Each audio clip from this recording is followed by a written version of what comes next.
Bom dia, boa tarde, boa noite, turma, tudo bem com vocês? Beleza? Vamos para mais uma aula da disciplina superior, vamos lá então. Vamos atacar hoje de História A. Eu, como vocês sabem, sou o professor Otto e hoje nós vamos de unidade 4. Meus amores, ixi, passar desse lado de cá vai ser o cão, né? Mas vamos lá. Pronto, tá aqui o bagulho. Galera, na Baixa Idade Média, a gente vai ter aí que tópicos que podem aparecer no vestibular? Basicamente 3. As cruzadas, né, um tópico que é relativamente bastante presente no vestibular. A questão da peste negra, misturada com a Guerra dos 100 Anos, que a gente vai conversar um pouquinho. Guerra dos 100 Anos aparece um pouco menos, pelo menos aqui nos vestibulares do Sul. A peste negra aparece um pouco mais, então vamos lá. Tópico 1, cruzadas. Tópico 2, peste. Vamos misturar aqui peste e Guerra dos 100 Anos, né, que são os dois juntos vão ser responsáveis por 1/3 das mortes, né, da morte de 1/3 da população europeia. E por fim, o Renascimento. Tá, logicamente que esses dois tópicos aqui da ponta, tanto as cruzadas quanto o Renascimento, são muito mais presentes no vestibular. Tá? Meus pombos, olha só. Para a gente entender as cruzadas, a gente precisa conhecer um pouquinho. A gente vai precisar resgatar um pouquinho que a gente viu na última aula aí, antes do aulão do Enem, tá? Tem que resgatar um pouquinho. A gente viu ali na última aula de geral o feudalismo, correto? E a gente viu que dentro do feudalismo rola uma moral bastante interessante, que é a moral da suzerania e vassalagem. Ou seja, eu tenho um grande feudo, invisto um outro nobre que não tem terras de um pedaço do meu feudo, me tornando suzerano e ele vassalo. E assim aconteceu, século VIII, século IX, século X. Acontece o seguinte, você pega o teu feudo, tal, divide teu feudo com outro cara. Esse cara divide feudo com outro cara. Esse cara divide feudo com outro cara. Esse cara divide feudo com outro cara. Se essa parada não parar nunca, daqui a pouco eu não vou ter mais feudo, vou ter chácara, né? Então, assim, é isso que vai estar acontecendo aqui no século XI. Começam a faltar terras, certo? Começam a faltar terras. E aí, o que vai acontecer? Começa a ser muito comum uma nação europeia cristã invadir outra nação europeia também cristã, né? Em busca de quê? Expansão territorial. Maravilha, galera? Tranquilo? Bem. E eu lembro aos senhores que ainda nesse período, as fronteiras da Europa eram pressionadas, por um lado, pelo Império Bizantino, e de outro lado, pelo quê? Pelos islâmicos. Então, o que o Papa Urbano II, no Concílio de Clermont, vai dizer? Ele vai proferir a seguinte frase: irmãos, deixai de lutar uns contra os outros, marchai contra o infiel. O que ele está dizendo aqui? Galera, o problema de vocês é terra, então larga a mão de ser trouxa e começar a um lutar contra o outro aqui, se unam e vão lutar junto contra quem? Contra o infiel. Quem é o infiel? O islâmico. A ideia é essa: se vocês querem terra, em vez de ficar batendo cabeça aqui dentro da Europa, vão juntos pegar quem tomou as terras de vocês. Mais ou menos essa, se bem que assim, né? Dizer que os islâmicos tomaram as terras dos europeus, tirando a Península Ibérica, na verdade, os caras já estão lá há algum tempo, né? Mas tudo bem. Então, assim, essa é um dos objetivos que está aqui, expansão territorial, correto? Só que a gente tem mais objetivos. Na verdade, a gente tem mais alguns objetivos. O objetivo religioso, porque a gente pode dizer, galera, que as cruzadas são guerra de cunho político, econômico e religioso. Galera, entenda. Qual seria desses 3 aqui, um que a gente diria motivo político? Seria a expansão territorial. Correto? O motivo econômico seria qual? A reabertura do mar Mediterrâneo. Galera, entendam, o que significa isso? Vamos dar uma olhadinha nisso aqui, vamos relembrar isso. Por que reabertura do Mediterrâneo? Da onde isso aqui, meus amores? O Mediterrâneo estava com uma placa de proibido estacionar. O que tinha no Mediterrâneo? Hein, rapaziada? Os islâmicos. Muito bem, perfeito. Coisa mais querida. Olha só. Na verdade, com a expansão islâmica do século 7, 8 e 9, eles passaram a controlar o mar Mediterrâneo. Com o controle islâmico do mar Mediterrâneo, esse mar ficou fechado ao comércio europeu. Maravilha? Autores afirmam que durante a Idade Média a Europa não fez flutuar uma tábua no Mediterrâneo. O que é isso? É uma alusão à não utilização das rotas mediterrânicas pela Europa durante a Alta Idade Média. Ok? Então, o que os caras vão querer? Reabrir o Mediterrâneo para voltar a comercializar. E o motivo religioso é a libertação dos locais santos, né? Principalmente libertação do Santo Sepulcro. Galera, o que é o Santo Sepulcro? Local onde, teoricamente, foi sepultado quem? Jesus Cristo. Fica onde? Jerusalém.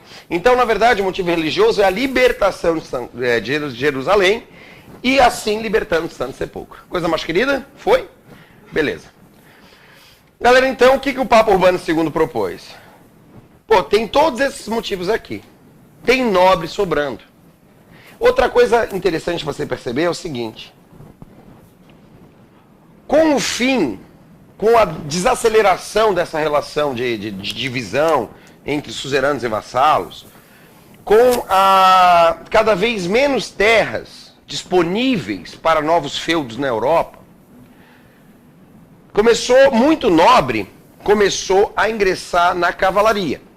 E a gente viu lá, nas 3 ordens medievais, que o clero luta, que o clero ora, que os servos trabalham e os nobres fazem o quê? Eu já falei, lutam. Então começou a ter uma cavalaria imensa na Europa. Ou seja, os caras querem lutar, só não sabem com quem. Ao mesmo tempo, um período aqui da Alta Idade Média de relativa paz interna na Europa e a descoberta de técnicas como o uso do arado de ferro e outras técnicas acabaram gerando um aumento da produção que gerou um aumento populacional. Então, na Alta Idade Média, a gente vai ter um aumento populacional na Europa. Então, o que começou a faltar terra, inclusive para servo trabalhar. Senhores feudais não aceitavam mais servos, começou a sobrar não só nobre, como também pessoas comuns, que não conseguiam mais encontrar feudos para trabalhar como servos. Ok? O que está acontecendo aqui, então? Está sobrando gente, está faltando terra. E é justamente essa reunião que vai proporcionar as cruzadas. Falta de terras, nobres sobrando, povo sobrando. Vamos pegar esse povo, vamos pegar esses nobres e vamos partir para onde? Para Jerusalém. Então, assim, galera, os nobres, vamos lá. Os nobres buscavam o que? A gente já viu. Eles buscavam terras e prestígio, né? Terras e prestígios. E os pobres que iam lá, os pobres, né? Os caras que não tinham onde cair morto, que iam lá junto com esses nobres, serem soldados desses exércitos. Buscavam o que, galera? Buscavam o quê? A salvação. Que era prometida a eles, né? Se você, dizia o que para essa galera? Se você for, você terá sua alma salva. Então é o seguinte, a população ia em busca da salvação e os nobres iam em busca de terras, ok? Galera, a gente vai ter várias cruzadas. Várias. Cruzadas oficiais e cruzadas heréticas. Todavia, eu vou ter 3 cruzadas oficiais que chamam a atenção, que são as 3 que mais caem no vestibular. Quais são elas? A primeira cruzada. Galera, a primeira cruzada é a única que toma Jerusalém.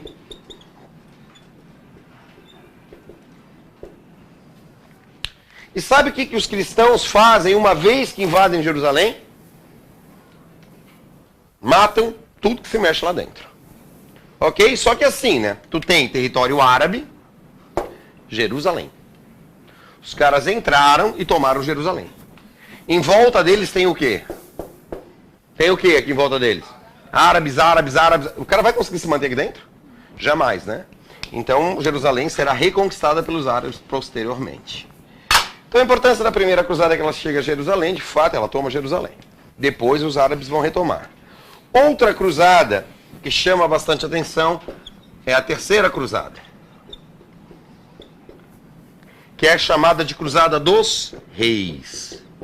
Aí a gente vai ter Felipe o Belo, Ricardo Coração de Leão e Frederico Barba Ruiva. Então entendam, a gente vai ter um rei francês, um inglês e um do Sacro Império Romano Germânico. Dessa cruzada aqui, a gente vai ter uma aproximação bastante interessante entre Oriente e Ocidente, uma aproximação cultural, porque Ricardo Coração de Leão e Saladino, o rei muçulmano, o rei islâmico, acabaram se tornando amigos, cara, né? Brigavam de dia e de noite trocavam figurinha, correto? Então vai ter uma aproximação cultural entre Oriente e Ocidente. Porém, geralmente o que cai no vestibular a respeito dessa terceira cruzada é o livre acesso aos locais santos.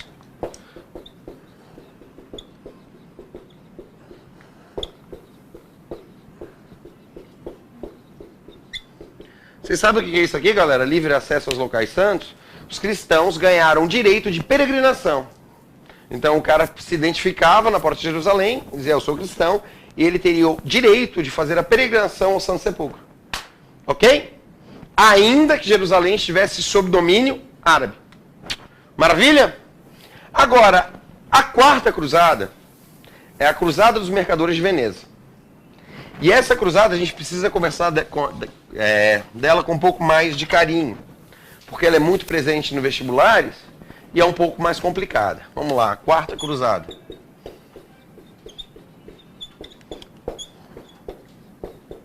Mercadores.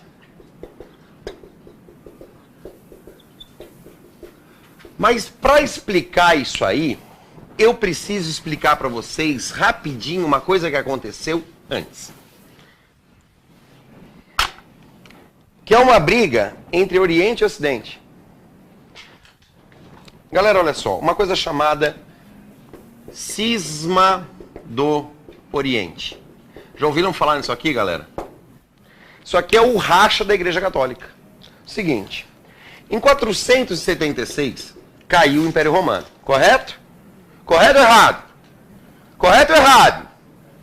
Mais ou menos, né? Caiu o Império Romano ocidental. O Império Romano Oriental só vai cair em 1453. Então aqui no Oriente eu ainda tenho Império Romano. Na verdade, o Império Romano Oriental vai passar a se chamar Império Bizantino, mas é ele. Tá? Bem. O Papa tá onde? No Oriente ou no Ocidente? Hein, galera? O Papa tá onde? Qual é a sede da Igreja Católica? Opção A, Constantinopla. Opção B, Roma. Qual é a sede, galera? Roma. Maravilha. Então tá onde? No Ocidente. Ok? Tranquilo, coisa mais querida? Massa. Presta atenção, galera. O imperador bizantino brigou com o Papa por uma questão chamada iconoclastia, que é adoração de imagens, né? Você venerar um pedaço de pau, né? Que a Igreja Católica faz isso. E no Império Bizantino os caras não... Galera, os católicos não têm os seus altarzinhos cheios de santo? Não rezam pro altarzinho? Isso, teoricamente, é o que o cara de Bizâncio era contra, né? Você venerar uma imagem. Ícone, né? Imagem, ok? Então a questão da iconoclastia. E aqui vai rolar uma treta um racha entre a igreja, que vai dar origem ao que a gente chama de Igreja Católica Apostólica Romana, e do outro lado, liderados pelo imperador de Bizâncio, a Igreja Católica Ortodoxa. Certo? Então, o cisma do Oriente se liga à questão da iconoclastia e gera a Igreja Católica Ortodoxa. Maravilha? Por que eu estou dizendo isso? Para mostrar para vocês que a gente vai ter Não, o Império Bizantino ele não será mais católico apostólico romano, será ortodoxo. Por que eu estou falando isso? Isso aqui é importante porque é o seguinte, galera, vamos lá. O que vai rolar aqui? Os mercadores de Veneza se organizaram junto a alguns nobres e fizeram uma cruzada que teoricamente deveria chegar a Jerusalém. Só que eles pararam em Constantinopla. Constantinopla era uma cidade extremamente fortificada. Por isso que o Império Bizantino ficava de pé. Porque em 1000 anos ninguém conseguiu invadir aquela birosca lá. Ok?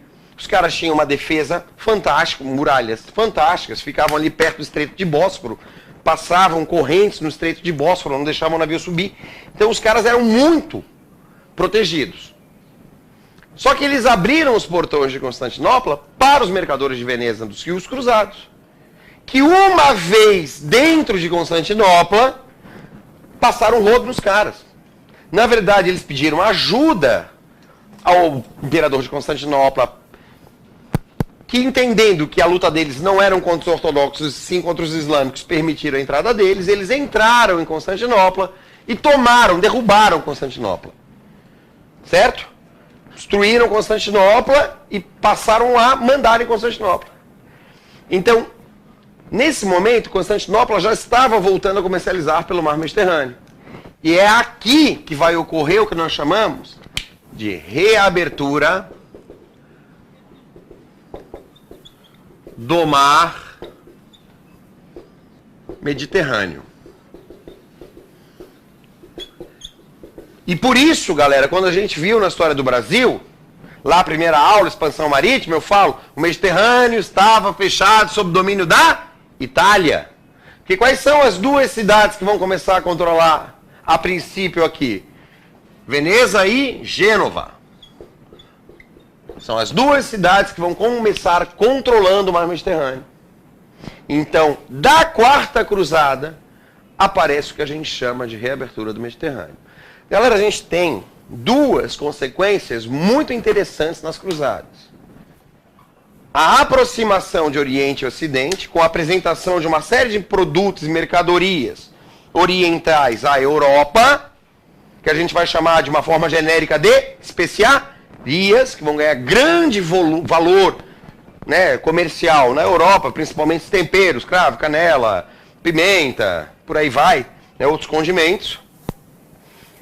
E a reabertura do Mediterrâneo. Disso aqui vai nascer o que a gente chama de renascimento comercial. E galera, o renascimento comercial, ele é bastante simples da gente entender. Ocorreu a reabertura do Mediterrâneo.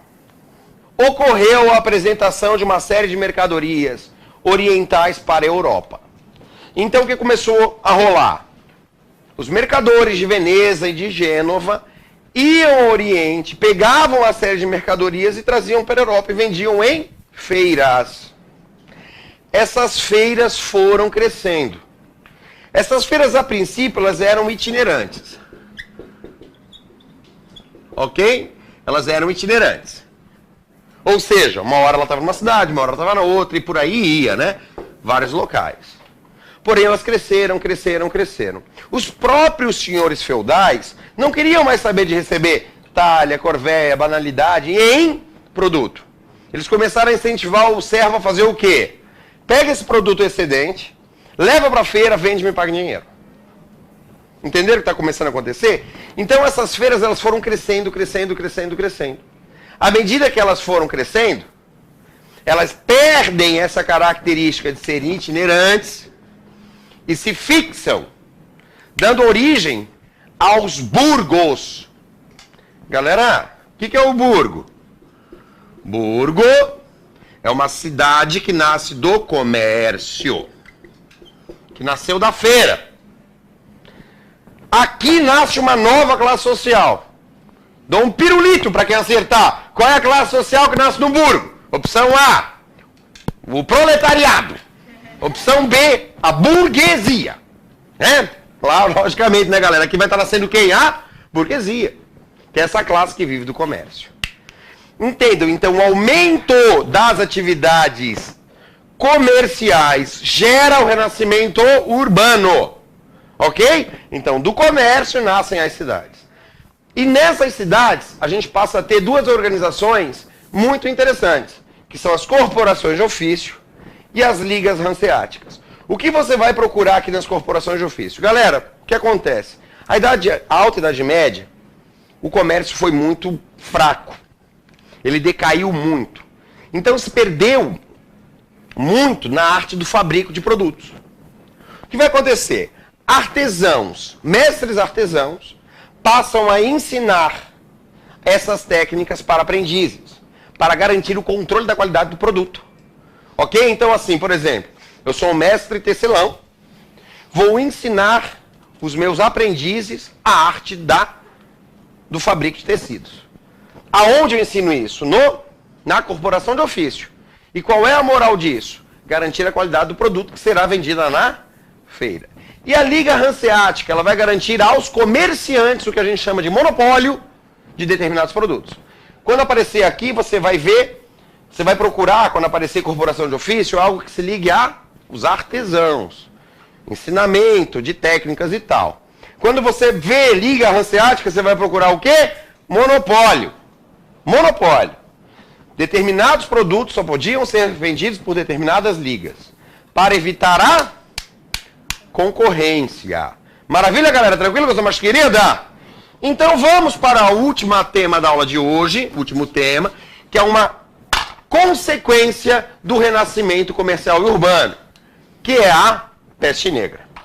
Galera, como a peste negra chegou na Europa? Através dos navios, desses navios que vinham do Oriente, porque é muito provável que a origem dessa peste negra seja do Oriente. Como é o nome que a gente chama hoje a peste negra? Peste bubônica, porque ela cria bulbos. Se você está ali em meados do século XIV, acordou de manhã, passou a mão no sovaquinho, opa, tem uma bolinha. Passou a mão na virilha, opa, tem uma bolinha. Encomenda no caixão que uma semana você está morto. Tá? Tranquilinho. Então o negocinho vai aumentando, aumentando, aumentando, bolinha de maionese, bolinha de maionese, bolinha de maionese, e você vai ficando cheio de bolinha de maionese no corpo, né? Botar no pão. Olha só. Maravilha. Quem é o transmissor? O rato? Não, não é o rato, é a pulga que habita o rato, mas o rato é o vetor, né? O cara que vai levar esse bichinho, essa pulguinha de um lado para o outro. E por que esse rato vai se proliferar tanto nas cidades europeias? Porque elas eram imundas. Galera, quando você vê num filme de Roma, como é que aparece o romano? Com um vestido branco, né? Um negócio vermelho aqui, aquela cidade limpa, linda, poderosa. Quando você vê um filme da Idade Média, como é que aparece o cavaleiro? Todo renga, todo sujo, todo imundo, com os dentes quebrados, dente podre. Por quê? Porque é mais ou menos a cara da Idade Média. Na real, não existia relação de higiene e saúde. Filha, como é que é o seu nome, filha? Samara, você sabe que nesse momento eu estou falando forte na tua frente. Então, na verdade, milhares e milhares e milhares de gotículas estão saindo da minha boca e grudando na tua cara. Correto? Então, assim, eu tô com gripe, é muito provável que amanhã você acorde cheio de ranho. Ok? Tranquilo. Ok? Você tá vendo o bichinho sair da minha boca? Pra grudar na tua cara? Tá vendo? Não, o medievo também não via. Então ele também não sabia. Ok? Como, por exemplo, o que aconteceu numa cidade. Existia em determinada cidade na Europa um poço. Só que esse poço ficou meio vazio, eles abriram outro poço do outro lado da cidade. E pessoas começaram a morrer de peste. Eles queimavam os caras, mas sobrava uma orelhinha ali, um dedinho aqui, papum, papum. Que eles faziam o quê? Jogavam no poço desativado. Eles puxavam a água do outro poço e a água estava limpa. Porém, é o mesmo lençol freático, a cidade inteira desapareceu. Ou seja, não sabiam que a água transmitia doença. Não sabiam que nesse momento eu estou babando na sua cara, na verdade. Você não ri não, porque eu estou babando na sua também, desgraçado. Ó. Né? Ela vai se proteger. Não, não tem problema. Esfrega, que é baba do saber, tu aprende, tá, fia? Né? Garantia de passar no vestibular. Maravilha, galera. Entenderam isso? Outra coisa, como é que era o saneamento básico? Né? Como é que era o esgoto? O esgoto era o seguinte, meu irmão. O camarada acordava com o urubu pinicando. Fazia o quê? Dava sua cagadinha ali no pinico. Dava sua cagadinha no pinico. Ia até a janela e ó, vup, deu. Eis que ia você passando lá embaixo que é uma chuva de merda. Bluft. Problema isso? Você vai ficar muito bravo pra processar o cara? Nada, né, brother? Milho. Quer dizer, não existia essa preocupação com a higiene. Entendeu? Posso mostrar pra você? Vocês sabem que um homem educado, quando anda com uma dama, sempre coloca ela pelo lado de dentro da calçada, não é verdade? E anda aqui por fora, né? Ela por dentro e o camarada por fora. Por quê? Para o carro não atropelar, correto? Não, meu querido, isso aqui nasceu na Idade Média. É porque a merda descreve uma parábola que passa por cima da cabeça da mulher e cai na do cara.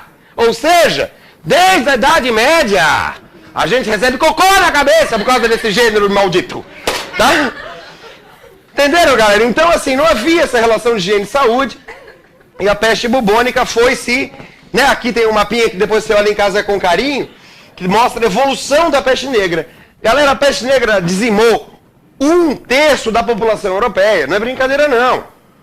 Cidades inteiras desapareceram. Quer dizer, 1/3 somado, né? Somado à Guerra dos 100 Anos. Que é aquela guerra entre Inglaterra e França, pelo controle da coroa francesa.